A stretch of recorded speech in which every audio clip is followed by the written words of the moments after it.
Дөрвөөс нэг эмэгтэй. Хүссэн тэгш байдлыг хангана. За бүгдээрэнд өглөөний мэндийг хүргэе. Намайг Бимб Жаргал гэдэг. Би Faro төрийн бус байгууллагын тэргүүн, Facebook компани Монголд төлөөлөгч. Тэгээ би яг та бүгд одоо салбарын маань хүмүүс бүгдээрээ яг захим иргэд яаж захим үндэстэн болох вэ? Тэрнийхээ хатуу дэд бүтцийн тухай, эрх зүйн орчны тухай нэлээд сайн өөрсдийнхээ саналыг хэлж байна. Бид болохоор ямар ажил хийдэг вэ гэхээр бид нар сүүлийн 3 жил том бичиг үсгэтэн хөтөлбөр гэсэн яригдж байгаа энэ хөтөлбөрийг аль биесээр одоо монгол хэл рүү хөрвүүлээд сүүлийн 3 жилийн хугацаанд 7000 гаруй багш сургууль хүмүүжүүлэгч нар тэгээ 14000 гаруй сурагч нарт заасан байгаа.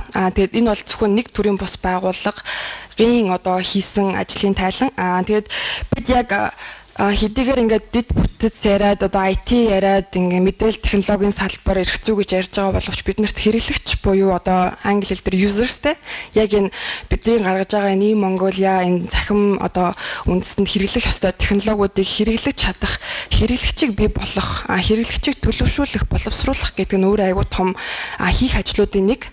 Яг тэрний хүрээнд бид нар бас яг Facebook компани, Google компани, Microsoft компаниуд ер нь Канадын засгийн газар гэх мэт том одоо tech giant-ууд буюу tech том компаниуд болохоор яг энэ хэрэглэгчийг бид нар зөв төлөвшүүлэх хэрэгтэй байна. Ийшээ бид нар хөрөнгө оруулалт хийх хэрэгтэй. Ийшээ бид нар хөтөлбөрийг нь боловсруулах дээр анхаарах хэрэгтэй байна гэд маш их одоо нөөц бололцоог бий болгохоор ажиллаж байгаа. Тэгээд бид яг Монголд хэрэгжүүлсэн том бичиг үсгэтэн хөтөлбөр маань болохоор яг Harvard их сургуулийн харьяа одоо Facebook компани захиалгаар хийж бүтээсэн 25 модультай тийм хөтөлбөрийг одоо заагаад туршаад нутгшуулаад ерөнхийдөө бол яг энэ боловсролыг нь одоо яаж олох уу гэдэг тал дээр нэлээд ажиллаж байгаа. Тэгэхээр яг энэ бол мэдээж нөгөө бидний зүгээс харж байгаа богино хугацааны шийдэл байгаа юм.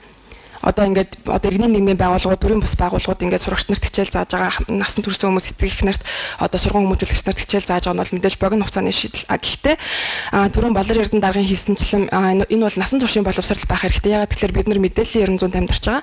Биднээс одоо бидний дараачийн үе, дараачийн хүүхдүүд маань бүгдээрээ дижитал иргэд болж байгаа. Бид бол яг өөрсдөө дижитал цагаачд. Ягаад гэвэл бидний төрж байхад сошиал медиа гар утас гэж байгаагүй. Бид нар бол ухаан орсон, хүн болж төлөвсөн үед эдгээр зүйлийг хэрэгэлсэн. Гэтэл дараачийн үе маань болохоор дижитал иргэд болж ирж байгаа. Яг тэр төрсэн цагаас нь эхлээд энэ бүхэн тэднэртэй хамааралтай байсан. Тэгэхээр энийг урт хугацааны шийдэл нь бол мэдээж боловсролын одоо тогтолцооны цөм хөтөлбөрт бол заавал оруулах шаардлагатай. Магадгүй мэдээллийн боловсрол эсвэл уран зохиолын боловсрол ч юм уу гэж үндсэн бие дааснаар ордгоо маа гэхэд ерөөхдөө үндсэн хичээлийн цөм боловсролд нь яг энэ мэдээллийн сошиал медиагийн хэрэгцээ, IT технологийн хэрэглээ гэдгийг нь одоо шингээж өгөх нь бол заашгүй шаардлагатай нэг болсон. Би бас өнөөдөр боловсролын яамны шинэ сайд их хамгаалсан байсан бол энэ тухайн нэлээд тухтай ярилцъя гэж бодож байсан. Харамсалтай нэрэг байна.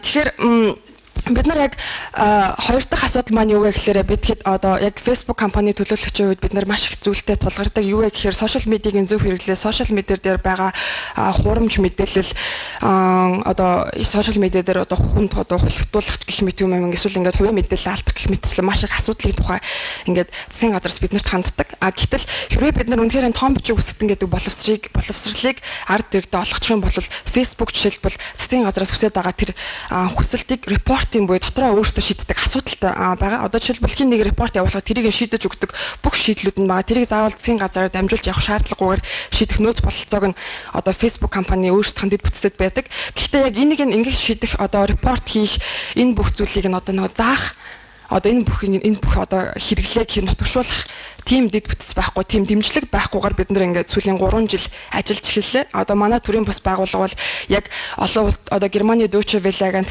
ажилладаг, бид нар Google-тэй ажилладаг, бид нар Facebook-тэй ажилладаг. Гэхдээ яг энэ талын хөтөлбөрүүдийг хэрэгжүүлээ явж байхад засгийн газраас бол бид нар бол яг санаанд хүрсэн дэмжлэгээ бол авч чадаагүй. Мэдээж харилцаа холбоо мэдээлэл технологи агентлагтай бид нар энэ хөтөлбөрийг хамтран боловсруулад монгол хэл рүү нутгшуулсан. Гэхдээ хэрэгжүүлж байгаа байгууллага нь нэг төрлийн бус байгууллага байсан болохоор хангалттай их өргөн цар хүрээтэй хүрч чадсан гэж бодож байгаа. Хүрч чадаагүй гэж дүгнэж байгаа.